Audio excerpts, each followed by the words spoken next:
Welcome back my channel. तो आज का सब्जेक्ट है समाजशास्त्र, जिसमें कि चैप्टर है ग्रामीण समाज में विकास एवं परिवर्तन। तो चलिए जानते हैं ग्रामीण समाज में कैसे परिवर्तन होता है और विकास कैसे होते हैं। भारतीय समाज प्राथमिक रूप से ग्रामीण समाज ही है। हालांकि यहाँ नगरीकरण बढ़ रहा है। भारत के बहुसंख्यक लोग गांव में ही रहते हैं, लगभग 69%। 2011 का आंकड़ा है। उनका जीवन कृषि अथवा उससे संबंधित व्यवसायों से चलता है। इसका अर्थ यह हुआ कि बहुत से भारतीयों के लिए भूमि उत्पादन का एक महत्वपूर्ण साधन है। भूमि संपत्ति का एक महत्वपूर्ण प्रकार भी है, लेकिन भूमि न तो केवल उत्पादन का साधन है और न ही केवल संपत्ति का एक प्रकार, न ही केवल कृषि है जो कि उनके जीविका का एक प्रकार है। यह जीने का एक तरीका भी है। हमारी बहुत सी संस्कृति, रस्मों और उनके प्रकार में कृषि की पृष्ठभूमि होती है। आप पिछले पाठों को याद कीजिए कि कैसे संरचनात्मक और सांस्कृतिक परिवर्तन घनिष्ठ रूप में एक दूसरे से जुड़े हुए हैं। उदाहरण के लिए भारत के विभिन्न क्षेत्रों में नव वर्ष के त्यौहार जैसे तमिलनाडु में पोंगल, असम में बिहू, पंजाब में बैसाखी, कर्नाटक में उगाड़ी, ये सब मुख्य रूप से फसल काटने के समय मनाए जाते हैं और नए कृषि मौसम के आने की घोषणा करते हैं। कुछ अन्य कृषि संबंधी त्योहारों के बारे में जानकारी प्राप्त कीजिए, जैसे कि यहाँ पर की कुछ फोटो दिए गए हैं। कृषि एवं संस्कृति के बीच एक घनिष्ठ संबंध है। हमारे देश में कृषि की प्रकृति और अभ्यास प्रत्येक क्षेत्र में भिन्न भिन्न तरह का मिलेगा। ये भिन्नताएं विभिन्न क्षेत्रीय संस्कृतियों में बिंबित होती है। आप कह सकते हैं कि ग्रामीण भारत की सांस्कृतिक और सामाजिक संरचना दोनों कृषि और कृषि अगेरियन जीवन पद्धति से बहुत निकटता से जुड़ी हुई है। अधिकतम ग्रामीण जनसंख्या के लिए कृषि जीविका का एकमात्र महत्वपूर्ण स्रोत या साधन है। लेकिन ग्रामीण सिर्फ कृषि ही नहीं है। बहुत से ऐसे क्रियाकलाप हैं जो कृषि और ग्राम्य जीवन की मदद के लिए हैं और वे ग्रामीण भारत में लोगों के जीविका के स्रोत हैं। उदाहरण के लिए बहुत से ऐसे कारीगर या दस्तकार जैसे कुम्हार, खाती, जुलाहे, लुहार, ये सब जाति हैं एवं सुनार भी ग्रामीण क्षेत्रों में रहते हैं। वे ग्रामीण अर्थव्यवस्था का एक हिस्सा और अखंड हैं और औपनिवेशिक काल से ही वे संख्या में धीरे धीरे कम होते जा रहे हैं। आपने पहले अध्याय में पढ़ लिया होगा कि मशीन से बने सामानों के आगमन के उनके हाथ से वस्तुओं में स्थान छीन लिया था। हथकरघा के बारे में बता रहा है। देखिए यही सब है कि ये सब पहले ऐसे कार्य किए जाते थे, जैसे ये लोहार है, ये पढ़ाने वाला है, टीचर है, ये बढ़ई है और ये नाई है, तो ऐसे होते थे। अब आगे आता है 4.1 में है, जैसे कृषि का संरचना ग्रामीण भारत में जाति एवं वर्ग किया था। ग्रामीण समाज में कृषि योग्य भूमि ही जीविका का एकमात्र महत्वपूर्ण साधन और संपत्ति का एक प्रकार है। लेकिन किसी विशिष्ट गांव या किसी क्षेत्र में रहने वालों के बीच इसका उचित विभाजन नहीं है, न ही सभी के पास भूमि होती है। वास्तव में भूमि का विभाजन घरों के बीच बहुत असमान रूप से होता है। भारत के कुछ भागों में अधिकांश लोगों के पास कुछ न कुछ भूमि होती है। अक्सर जमीन का बहुत छोटा टुकड़ा होता है। कुछ दूसरे भागों में 40 से 50% परिवारों के पास कोई भूमि नहीं होती है। इसका अर्थ यह हुआ कि उनकी जीविका या तो कृषि मजदूरी से या अन्य प्रकार के कार्यों से चलती है। इसका सहज अर्थ यह हुआ कि कुछ थोड़े परिवार बहुत अच्छी अवस्था में है। बड़ी संख्या में लोग गरीबी की रेखा के ऊपर या नीचे होती हैं। उत्तराधिकार के नियमों और पितृवंशी नातेदारी व्यवस्था के कारण भारत के अधिकांश भागों में महिलाएं जमीन की मालिक नहीं होती। कानून महिलाओं को पारिवारिक संपत्ति में बराबर हिस्सेदारी दिलाने में सहायक होता है। वास्तव में उनके पास बहुत सीमित अधिकार होते हैं और परिवार का हिस्सा होने के नाते भूमि पर अधिकार होता है जिसका मुखिया एक पुरुष होता है। मतलब कि जहाँ पुरुष सत्तात्मक होता है तो वहाँ पर सारे जमीन जायदाद जो भी घर मकान होते हैं वो सब पुरुषों के नाम पर होते हैं, महिलाओं के नाम पर नहीं होते हैं। भूमि स्वामित्व के विभाजन अथवा संरचना संबंध के लिए अक्सर कृषि संरचना शब्द का इस्तेमाल किया जाता है, क्योंकि ग्रामीण क्षेत्रों में कृषि योग्य भूमि ही उत्पादन का सबसे महत्वपूर्ण स्रोत है। भूमि रखना एक ग्रामीण वर्ग संरचना को आकार देता है। कृषि उत्पादन की प्रक्रिया में आपकी भूमिका का निर्धारण मुख्य रूप से भूमि पर आपके अभिगमन से होता है। मध्यम और बड़ी जमीनों के मालिक साधारणतः कृषि से पर्याप्त अर्जन ही नहीं बल्कि अच्छी आमदनी भी कर लेते हैं। हालांकि यह फसलों के मूल्य पर निर्भर करता है, जो कि बहुत अधिक घटता बढ़ता रहता है। साथ ही अन्य कारणों जैसे मानसून पर भी निर्भर करता है। लेकिन कृषि मजदूरों को अक्सर निम्नतम और निर्धारित मूल्य से कम दिया जाता है और वे बहुत कम कमाते हैं। उनकी आमदनी निम्नतम होती है, उनका रोजगार असुरक्षित होता है। अधिकांश कृषि मजदूर रोजाना दिहाड़ी कमाने वाले होते हैं और वर्ष में बहुत से दिन उनके पास कोई काम नहीं होता है। इसे बेरोजगारी कहते हैं। समान रूप से काश्तकार या पट्टेदारी कृषक जो भूस्वामी से जमीन पट्टे लेता है, कि आमदनी मालिक कृषकों से कम होती है, क्योंकि वह जमीन के मालिक को यथेष्ट किराया चुकाता है। साधारणतः फसल से होने वाली कम आमदनी 50 से 75% होती है। मतलब कह रहे हैं कि ऐसे ऐसे मजदूर होते हैं जो कि किसी दूसरे की ज़मीन पर काम करते हैं, मज़दूरी करते हैं, और वो जो ज़मींदार होते हैं तो उनको कुछ उनको मज़दूरी के रूप में दे देते हैं, जो कि इतने भी ज़्यादा नहीं होते हैं, क्योंकि उनका दैनिक रूप से उनका कार्य और घर-बार चल सके, बहुत कम देते थे। अतः कृषक समाज को उसकी वर्ग संरचना से ही पहचाना जाता है, परंतु हमें यह भी अवश्य याद रखना चाहिए कि यह जातीय अवस्था के द्वारा संरचित होता है। ग्रामीण क्षेत्रों में जाति और वर्ग के संबंध बड़े जटिल होते हैं। ये संबंध हमेशा स्पष्टवादी नहीं होते। हम प्रायः यह सोचते हैं कि ऊंची जाति वालों के पास अधिक भूमि और आमदनी होती है, और यह कि जाति और वर्ग में पारस्परिकता है, उनका संस्तरण नीचे की ओर होता है। कुछ क्षेत्रों में यह मोटे तौर पर सही है, लेकिन पूर्ण सत्य नहीं है। उदाहरण के लिए कई जगहों पर सबसे ऊंची जाति ब्राह्मण बड़े भूस्वामी नहीं है, अतः वे कृषि के संरचना से भी बाहर हो गए, हालांकि वे ग्रामीण समाज के अंग हैं। भारत के अधिकांश क्षेत्रों में भूस्वामित्व वाले समूह के लोग शूद्र या क्षत्रिय वर्ग के हैं। प्रत्येक क्षेत्र में सामान्यतः एक या दो जातियों के लोग भी भूस्वामी होते हैं। वे संख्या के आधार पर भी बहुत महत्वपूर्ण है। समाजशास्त्री एम.एस. श्रीनिवास ने ऐसे लोगों को प्रबल जाति का नाम दिया। प्रत्येक क्षेत्र में प्रबल जाति समूह काफ़ी शक्तिशाली होता है। आर्थिक और राजनीतिक रूप से वह स्थानीय लोगों पर प्रभुत्व बनाए रखता है। उत्तर प्रदेश के जाट और राजपूत, कर्नाटक के वक्का लीगास और लिंगायत, आंध्र प्रदेश के कम्मास और रेड्डी और पंजाब के जाट सिख प्रबल भूस्वामी समूहों के उदाहरण हैं। सामान्यतः प्रबल भूस्वामियों के समूहों में मध्य और ऊंची जाति समूहों के लोग आते हैं। अधिकांश सीमांत किसान और भूमिहीन लोग निम्न जाति समूहों के होते हैं। दफ्तरी वर्गीकरण के अनुसार ये लोग अनुसूचित जातियों, अनुसूचित जनजातियों अथवा अन्य पिछड़े वर्गों के होते हैं। भारत के कई भागों में पहले अछूत अथवा दलित जाति के लोगों को भूमि रखने का अधिकार नहीं था। वे अधिकांशतः प्रबल जाति के भूस्वामी समूहों के लोगों के यहाँ कृषि मजदूर रहते थे। इसमें एक मजदूर सेना बनी, जिससे भूस्वामियों ने खेत जुतवाकर कृषि करवाई और ज़्यादा लाभ कमाया। जाति और वर्ग का अनुपात अच्छा नहीं था, अर्थात विशिष्ट अर्थ में सबसे अच्छी जमीन और साधन उच्च एवं मध्य जातियों के पास थे, अतः शक्ति एवं विशेषाधिकार भी। इसका महत्वपूर्ण निहितार्थ ग्रामीण समाज पर होता है। देश के अधिकतर क्षेत्रों में अर्थव्यवस्था मलिकाना जाति के पास सभी महत्वपूर्ण साधन हैं और सभी मजदूरों पर उनका नियंत्रण है, ताकि वे उनके लिए काम करें। उत्तरी भारत के कई भागों में सब अभी भी बेगार और मुक्त मजदूरी जैसी पद्धति प्रचलन में है। गांव के जमींदार या भूस्वामी के यहाँ निम्न जाति समूह के सदस्य वर्ष में कुछ निश्चित दिनों तक मजदूरी करते हैं। बहुत से गरीब कामगार पीढ़ियों से उनके यहाँ बंधुआ मजदूर की तरह काम कर रहे हैं। हालांकि कानूनन इस तरह की व्यवस्थाएं समाप्त हो गई हैं, लेकिन वे कई क्षेत्रों में अभी भी चल रही हैं। भूमि सुधार के परिणाम क्या है? तो औपनिवेशिक काल है।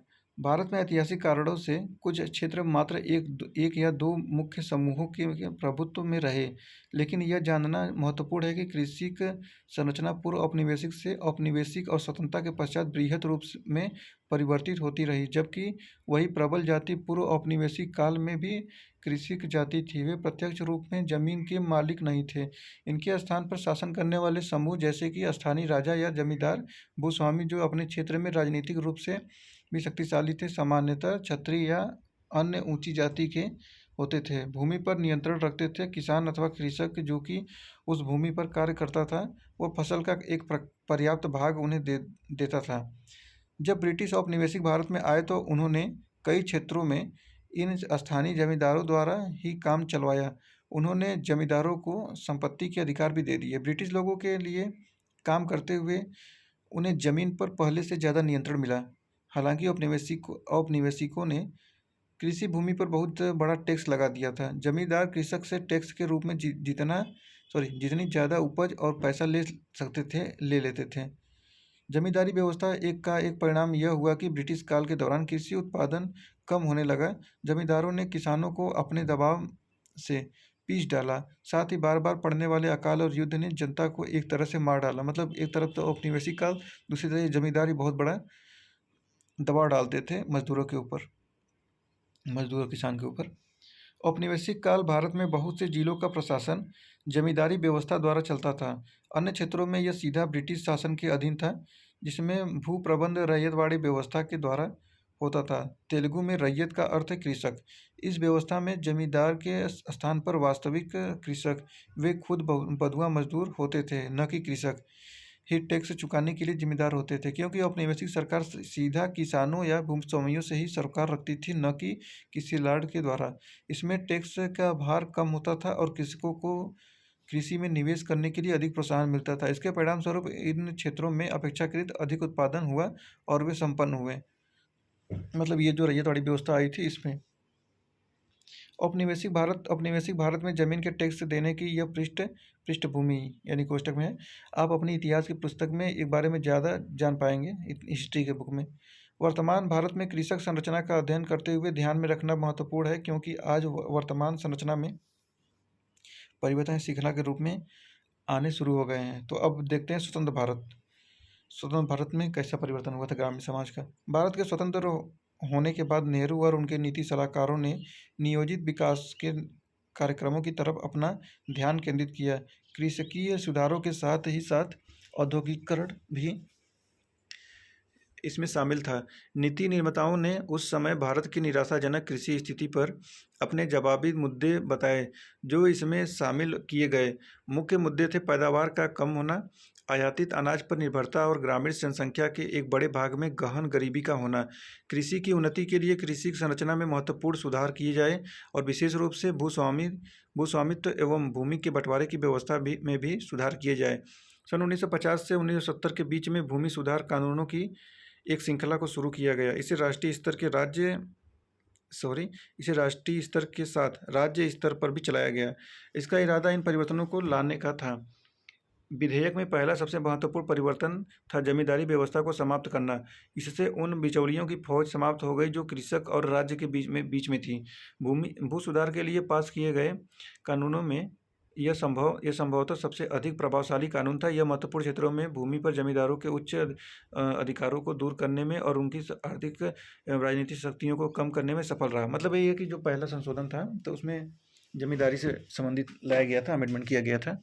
यही है, उसमें भू सुधार है, पहले वो नेहरू जी ने लाया था।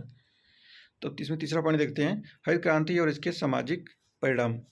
तो हमने देखा कि अधिकतर क्षेत्रों में भू सुधार का ग्रामीण समाज तथा कृषक संरचना पर एक सीमित प्रभाव ही है। इसके विपरीत 1960 से 70 के दशकों की हरित क्रांति द्वारा उन क्षेत्रों में जहां यह प्रभावशाली रही महत्वपूर्ण परिवर्तन हुए। जैसा कि आप जानते हैं कि हरित क्रांति कृषि आधुनिकीकरण का एक सरकारी कार्यक्रम था। इसके लिए आर्थिक सहायता अंतर्राष्ट्रीय संस्थाओं द्वारा दी गई थी तथा यह अधिक उत्पादकता वाले राज्य अथवा संकर बीजों के साथ कीटनाशकों, खादों तथा किसानों के लिए अन्य निवेश देने पर केंद्रित थी। हरित क्रांति कार्यक्रम केवल उन्हीं क्षेत्रों में लागू किया गया था जहाँ सिंचाई का समुचित प्रबंध था, क्योंकि नए बीजों तथा कृषि पद्धति हेतु समुचित जल की आवश्यकता थी।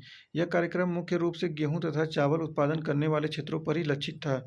परिणाम स्वरूप हरित क्रांति पैकेज की प्रथम लहर केवल कुछ क्षेत्रों में जैसे पंजाब, पश्चिमी उत्तर प्रदेश, तटीय आंध्र प्रदेश तथा तमिलनाडु के कुछ हिस्से में ही चली।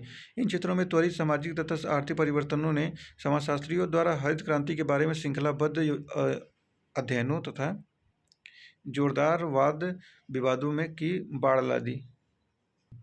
अब आगे आता है, नई तकनीक द्वारा कृषि उत्पादकता में अत्यधिक वृद्धि हुई। दशकों बाद पहली बार भारत खाद्यान्न उत्पादन में स्वावलंबी बनने में सक्षम हुआ। हरित क्रांति सरकार तथा इसमें योगदान देने वाले वैज्ञानिकों की एक महत्वपूर्ण उपलब्धि मानी गई है। हालांकि इसके कुछ नकारात्मक सामाजिक तथा पर्यावरण के विपरीत प्रभाव की ओर हरित क्रांति के क्षेत्रों का अध्ययन करने वाले समाजशास्त्रियों ने संकेत किया है। हरित क्रांति के अधिकतर क्षेत्रों में मूल रूप से मध्यम तथा बड़े किसान ही नई तकनीक का लाभ उठा सकते। इसका कारण यह था कि इसमें किए जाने वाला निवेश महंगा था, जिनका व्यय छोटा छोटे तथा सीमांत किसान उठाने में उतने सक्षम नहीं थे जितने कि बड़े किसान। जब कृषक मूल रूप से स्वयं के लिए उत्पादन करते हैं तथा बाजार के लिए उत्पादन करने में असमर्थ होते हैं, तब उन्हें जीवन निर्वाही कृषक कहा जाता है तथा आमतौर पर उन्हें कृषक की संज्ञा दी जाती है। काश्तकार अथवा किसान वे हैं जो परिवार की आवश्यकता से अधिक अतिरिक्त उत्पादन में करने में सक्षम होते हैं तथा इस प्रकार वे बाजार से जुड़े होते हैं। हरित क्रांति और इसके बाद होने वाले कृषि व्यापारीकरण का मुख्य लाभ उन किसानों को मिला जो बाजार के लिए अतिरिक्त उत्पादन करने में सक्षम थे। इस प्रकार हरित क्रांति के प्रथम चरण 1960 और 70 के दशकों में नई तकनीक के लागू होने से ग्रामीण समाज में असमानताएं बढ़ने का आभास हुआ। हरित क्रांति की फसलें अधिक लाभ वाली थी क्योंकि इनमें अधिक उत्पादन होता था। अच्छी आर्थिक स्थिति वाले किसान जिनके पास जमीन, पूंजी, तकनीक तथा जानकारी थी तथा नए जो बीजों और खादों में पैसा लगा सकते थे, वे अपना उत्पादन बढ़ा सकें और अधिक पैसा कमा सके। हालांकि कई मामलों में इससे पट्टेदार कृषक बेदखल भी हुए।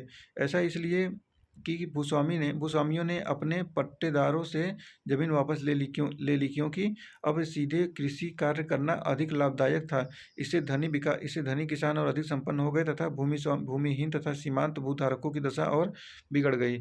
इसके अतिरिक्त पंजाब तथा मध्य प्रदेश के कुछ क्षेत्रों में कृषि उपकरणों जैसे टीलर, ट्रैक्टर, थ्रेशर, हार्वेस्टर मतलब तकनीकों का प्रयोग किया जाने लगा। वाली जातियों के समूहों को बेदखल कर दिया जो इन कृषि संबंधी क्रियाकलापों करते थे। इस बेदखली की प्रक्रिया ने ग्रामीण क्षेत्रों से नगरीय क्षेत्रों की ओर प्रवासन की गति को और भी बढ़ा दिया। हरित क्रांति की अंतिम परिणति विविधीकरण एक ऐसी प्रक्रिया थी जिसमें धनी अधिक धनी हो गए तथा कई निर्धन पूर्ववत रहे या अधिक गरीब हो गए। यह बात भी ध्यान देने योग्य है कि कई क्षेत्रों में मजदूरों की मांग बढ़ने से कृषि मजदूरों का रोजगार तथा उनकी दिहाड़ी में भी बढ़ोतरी हुई। इसके अतिरिक्त कीमतों की बढ़ोतरी तथा कृषि मजदूरों के भुगतान के तरीकों में बदलाव, खाद्यान्न के स्थान पर नगद भुगतान से अधिकतर ग्रामीण मजदूरों की आर्थिक दशा खराब हो गई। हरित क्रांति का दूसरा चरण 1980 के दशक में शुरू हुआ, जिसमें सूखे तथा आंशिक सिंचित क्षेत्रों में रहने वाले किसानों ने हरित क्रांति की खेती के तरीकों का पालन करना शुरू किया। इन क्षेत्रों में सूखी कृषि से सिंचित कृषि की ओर एक महत्वपूर्ण बदलाव आया है तथा साथ ही फसल के प्रतिमानों एवं प्रकारों में भी परिवर्तन आया है। बढ़ते व्यापारीकरण तथा बाजार पर निर्भरता ने इन क्षेत्रों में, उदाहरण के लिए जहां कपास की खेती को प्रोत्साहित किया गया है, जीवन व्यापार की असुरक्षा को घटाने की बजाय बढ़ाया ही है। क्योंकि किसान जो एक समय अपने प्रयोग के लिए खाद्यान्न का उत्पादन करते थे, अब अपनी आमदनी के लिए बाजार पर निर्भर हो गए। बाजारोन्मुख कृषि में विशेषतः जब एक ही फसल उगाई जाती है तो कीमतों में कमी अथवा खराब फसल से किसानों की आर्थिक बर्बादी हो सकती है। हरित क्रांति के अधिकांश क्षेत्रों में किसानों ने बहुफसली कृषि व्यवस्था, जिसमें वे जोखिम को बांट सकते थे, के स्थान पर एकल फसली कृषि व्यवस्था को अपनाया, जिसका अर्थ यह था कि फसल नष्ट होने पर उनके पास निर्भरता हेतु कुछ भी नहीं है। हरित क्रांति की रणनीति की एक नकारात्मक परिणति क्षेत्रीय असमानताओं में वृद्धि थी। वे क्षेत्र जहां यह तकनीकी परिवर्तन हुआ अधिक विकसित हो गए, जबकि अन्य क्षेत्र पूर्ववत रहे। उदाहरण के लिए हरित क्रांति को देश के पूर्वी, पश्चिमी तथा दक्षिणी भागों तथा पंजाब, हरियाणा तथा पश्चिमी उत्तर प्रदेश में अधिक लागू किया गया। ये लगभग 1999। यह वे क्षेत्र हैं जहां सामंतवादी कृषि संरचना आज भी सुस्थापित है, जिसमें भूधारक जातियों तथा भूस्वामी निम्न जातियां भूमिहीन मजदूरों तथा छोटे किसानों पर अपनी सत्ता बरकरार रखे हुए हैं।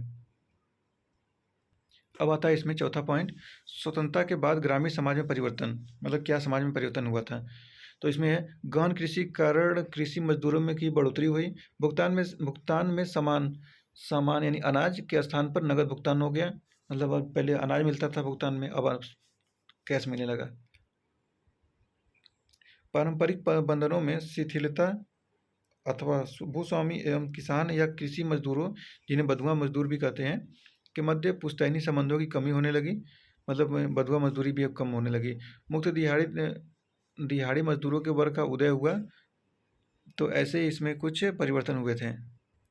भूस्वामी जो अधिकतर प्रबल जाति के होते थे तथा कृषि मजदूरों की अधिकतर निम्न जातियों के मध्य संबंधों की प्रकृति में परिवर्तन का वर्णन समाजशास्त्री जॉन ब्रेमर ने संरक्षण से शोषण की ओर बदलाव किया था। ब्रेमर 1974 ऐसे परिवर्तन उन तमाम क्षेत्रों में हुए जहां कृषि का व्यापारीकरण अधिक हुआ, अर्थात जहां फसलों का उत्पादन मूल रूप से बाजार में बिक्री के लिए किया गया। मजदूर संबंधों का यह बदलाव कुछ विद्वानों द्वारा पूंजीवादी कृषि की ओर एक बदलाव के रूप में देखा जाता है, क्योंकि पूंजीवादी उत्पादन व्यवस्था उत्पादन के साधन इस मामले में भूमि तथा मजदूरों के पृथक्करण तथा मुक्त दिहाड़ी मजदूरों के प्रयोग पर आधारित होता है। सामान्यतः यह सच है कि अधिक विकसित क्षेत्रों के किसान अधिक बाजारोन्मुखी हो रहे थे। कृषि के अधिक व्यापारीकरण के कारण ये ग्रामीण क्षेत्र भी विस्तृत अर्थव्यवस्था से जुड़ते जा रहे थे। इस प्रक्रिया से मुद्रा का गांवों की तरफ बहाव बढ़ा तथा व्यापार के अवसरों व रोजगार में विस्तार हुआ। लेकिन हमें यह याद रखना चाहिए कि ग्रामीण अर्थव्यवस्था में बदलाव की यह प्रक्रिया वास्तव में औपनिवेशिक काल में प्रारंभ हुई थी। 19वीं शताब्दी में महाराष्ट्र में भूमियों के बड़े टुकड़े कपास की कृषि के लिए दिए गए थे तथा कपास की खेती करने वाले किसान सीधे विश्व बाजार से जुड़ गए। हालांकि इसकी गति तथा विस्तार में स्वतंत्रता के बाद तेजी से परिवर्तन हुआ, क्योंकि सरकार ने कृषि की आधुनिक पद्धतियों को प्रोत्साहित किया तथा अन्य रणनीतियों द्वारा ग्रामीण अर्थव्यवस्था के आधुनिकीकरण का प्रयास किया। राज्य सरकार ने ग्रामीण अधोसंरचना जैसे सिंचाई सुविधाएं, सड़कें, बिजली तथा कृषि संबंधी ग्रामीण अधोसंरचना में निवेश किया। सरकारी समितियों द्वारा उधार की सुविधा भी उपलब्ध करवाई। नियमित रूप से कृषि उत्पादन में वृद्धि के लिए बिना किसी अवरोध के बिजली सप्लाई भी ग्रामीण भारत के लिए आवश्यक है। इसे यंत्रपरक आवश्यकता भी कहा जा सकता है। यह भारत सरकार की हाल ही में प्रारंभ की गई दीनदयाल उपाध्याय ज्योति योजना इस दिशा में एक महत्वपूर्ण प्रयास है। ग्रामीण विकास के इन प्रयासों का समग्र परिणाम न केवल ग्रामीण अर्थव्यवस्था तथा कृषि में रूपांतरण था, बल्कि कृषिक संरचना तथा ग्रामीण समाज में भी रूपांतरण था। देखिए इसमें कुछ फोटो दिया गया है जैसे भी कैसे सिंचाई होता था। देखिए यहाँ पे फसल कटाई, यहाँ महिलाएं काट रही हैं तो यहाँ पर टेक्नोलॉजी का यूज कर रहे हैं गाय भैंसों के साथ में।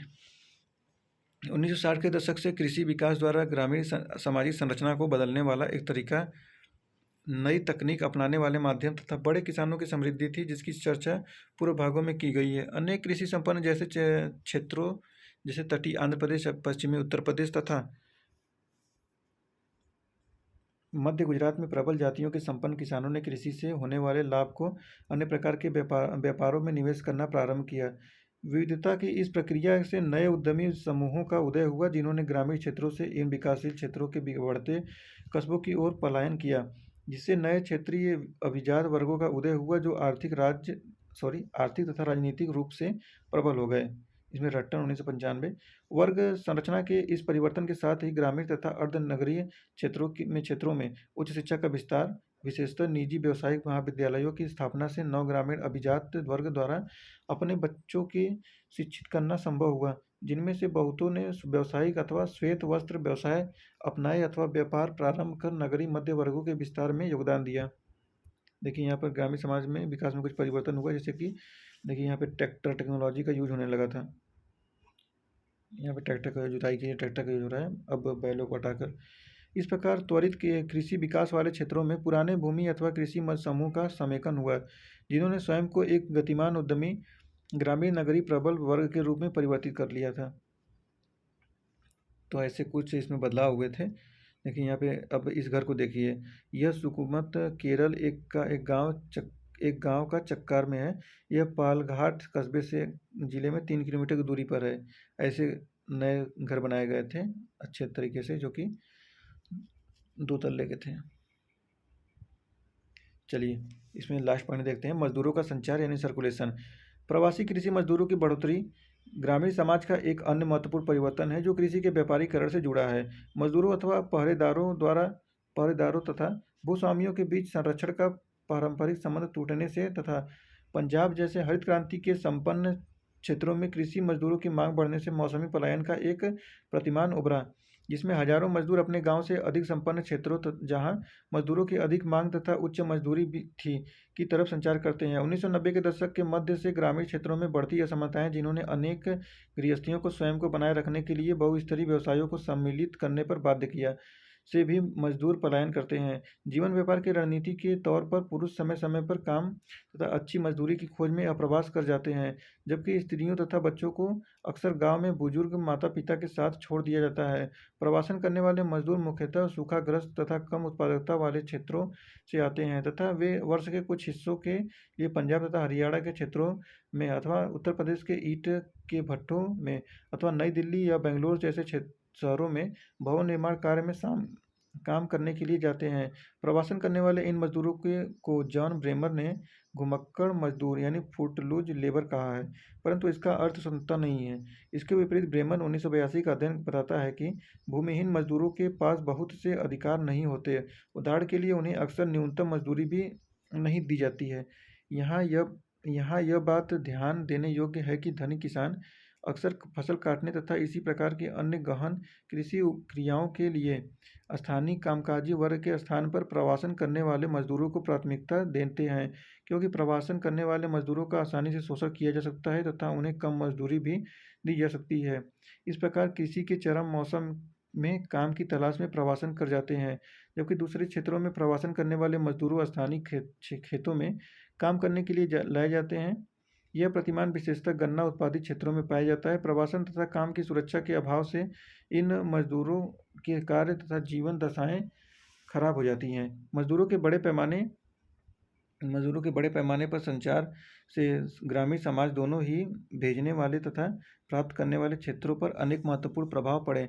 उदाहरण के लिए निर्धन क्षेत्रों में जहाँ परिवार के पुरुष सदस्य वर्ष का अधिकतर हिस्सा गाँवों के बाहर काम करने में बिताते हैं, कृषि मजदूर मूल रूप से एक महिलाओं का कार्य बन गया है। महिलाएं भी कृषि मजदूरों के मुख्य स्रोत के रूप में उभर रही हैं, जिससे कृषि मजदूरों का महिलाकरण हो रहा है। महिलाओं में असुरक्षा अधिक है क्योंकि वे समान कार्य के लिए पुरुषों से कम मजदूरी पाती हैं। अभी हाल तक सरकारी आंकड़ों में कमाने वाले तथा मजदूरों के रूप में महिलाएं मुश्किल से नजर आती थी, जबकि महिलाएं भूमि पर भूमिहीन मजदूर तथा कृषक के रूप में श्रम करती हैं। मौजूदा पितृवंशी नातेदारी व्यवस्था तथा अन्य सांस्कृतिक व्यवहार जिनसे पुरुष के अधिकारों का हित होता है, आमतौर पर महिलाओं को भूमि के स्वामित्व से पृथक रखता है। अब इसमें लास्ट पॉइंट ये है, छठवां पॉइंट है भूमंडलीकरण, उदारीकरण तथा ग्रामीण समाज।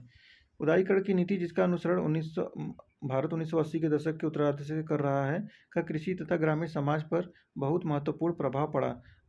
इस नीति के अंतर्गत विश्व व्यापार संगठन WTO में भागीदारी होती है, जिसका उद्देश्य अधिक मुक्त अंतर्राष्ट्रीय व्यापार व्यवस्था है, जिसमें भारतीय बाजारों को आयात हेतु खोलने की आवश्यकता है। दशकों तक सरकारी सहयोग और संरक्षित बाजारों के बाद भारतीय किसान अंतर्राष्ट्रीय बाजार से प्रतिस्पर्धा हेतु प्रस्तुत हैं। उदाहरण के लिए, हम सभी ने आयातित फलों तथा अन्य खाद्य सामग्री को अपने स्थानीय बाजारों में देखा है। ये वे वस्तुएं हैं जो कुछ वर्ष पूर्व तक आयात प्रतिस्थापन नीतियों के कारण उपलब्ध नहीं थी। हाल ही में भारत ने गेहूं के आयात का फैसला किया, जो एक विवादास्पद फैसला था, जिसने खाद्यान्न में आत्मनिर्भरता की पूर्ण नीति को उलट दिया और साथ ही जो स्वतंत्रता के बाद के प्रारंभिक वर्षों में अमेरिका के खाद्यान्न पर हमारी निर्भरता की कटु स्मृति कराता है। ये कृषि के भूमंडलीकरण की प्रक्रिया अथवा कृषि को विस्तृत अंतर्राष्ट्रीय बाजार में सम्मिलित किए जाने के संकेत हैं। वह प्रक्रिया जिसका किसानों व ग्रामीण समाज पर सीधा प्रभाव पड़ा। उदाहरण के लिए, पंजाब और कर्नाटक जैसे कुछ क्षेत्रों में किसानों को बहुराष्ट्रीय कंपनियों जैसे पेप्सी कोक से कुछ निश्चित फसलें जैसे टमाटर आलू उगाने की संविदा पर दी गई, यानी कॉन्ट्रैक्ट फार्मिंग, जिन्हें ये कंपनियां उनसे प्रसंस्करण अथवा निर्यात हेतु खरीद लेती हैं। ऐसी संविदा खेती यानी कॉन्ट्रैक्ट एग्रीकल्चर यानी क्रॉपिंग पद्धति में कंपनियां उगाई जाने वाली फसलों की पहचान करती हैं, बीज तथा अन्य वस्तुएं निवेशों के रूप में उपलब्ध करवाती हैं, साथ ही जानकारी तथा अक्सर कार्यकारी पूंजी भी देती है। बदले में किसान बाजार की ओर से आश्वस्त रहता है, क्योंकि कंपनी पूर्व निर्धारित तय मूल्य पर उपज के क्रय का आश्वासन देती है।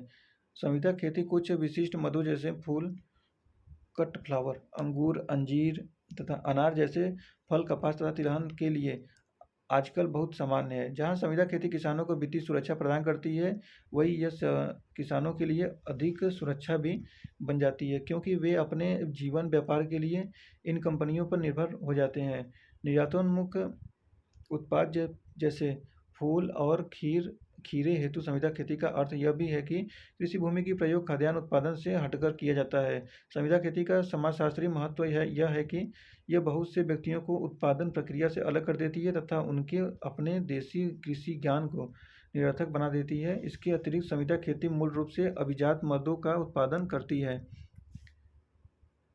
तथा चूंकि यह अक्सर खाद तथा कीटनाशक का उच्च मात्रा में प्रयोग करते हैं, इसलिए यह बहुधा पर्यावरणीय दृष्टि से सुरक्षित नहीं होती। कृषि के भूमंडलीकरण का एक अन्य तथा अधिक प्रचलित पक्ष बहुराष्ट्रीय कंपनियों का इस क्षेत्र में कृषि मधु जैसे बीज, कीटनाशक तथा खाद के विक्रेता के रूप में प्रवेश है। पिछले दशक के आसपास से सरकार ने अपने कृषि विकास कार्यक्रमों में कमी की है तथा कृषि विस्तार एजेंटों का स्थान गाँव में बीज तथा खाद कीटनाशक कंपनियों के एजेंटों ने ले लिया है। ये एजेंट अक्सर किसानों के लिए नए बीजों तथा कृषि कार्य हेतु जानकारी एकमात्र स्रोत होते हैं और निसंदेह अपने उत्पाद बेचने के इच्छुक होते हैं। इससे किसानों की महंगी खाद और कीटनाशकों पर निर्भर बढ़ी है, जिससे उनका लाभ कम हुआ है। बहुत से किसान ऋणी हो गए हैं तथा ग्रामीण क्षेत्रों में पर्यावरण संकट पैदा हो गया है।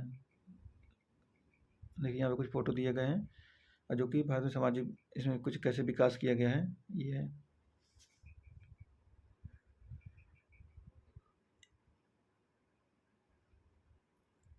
देखिए यहाँ पे यह है किसानों द्वारा आत्महत्या।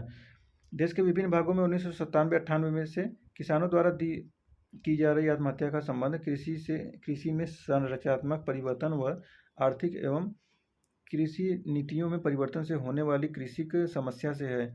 इनमें शामिल है भूस्वामित्व के प्रतिमान में परिवर्तन, फसलों के प्रतिमान में परिवर्तन, विशेषतः नकदी फसल की ओर झुकाव के कारण उदारीकरण की नीतियां, जिन्होंने भारतीय कृषि को भूमंडलीय शक्तियों के सम्मुख कर दिया है। उच्च लागत वाले निवेशों पर अत्यधिक निर्भरता, राज्य की कृषि विस्तार गतिविधियों से बाहर होने तथा बहुराष्ट्रीय बीज तथा खाद कंपनियों द्वारा उनका स्थान लेना, कृषि के लिए राज्य सहयोग में कमी तथा कृषि कार्यों का व्यक्तिकरण। सरकारी आंकड़ों के अनुसार 2001 तथा 2006 के मध्य आंध्र प्रदेश, कर्नाटक, केरल तथा महाराष्ट्र में 8900 किसानों ने आत्महत्या की थी। तो इसी के साथ ये चैप्टर समाप्त होता है। तो बताइएगा आप लोगों को कैसा लगा और इसको दूसरी बार पढ़िए। ऐसे ही फिर मिलते हैं दूसरे वीडियो में समाज के बारे में कुछ महत्वपूर्ण जानकारी लेकर। Thanks for watching.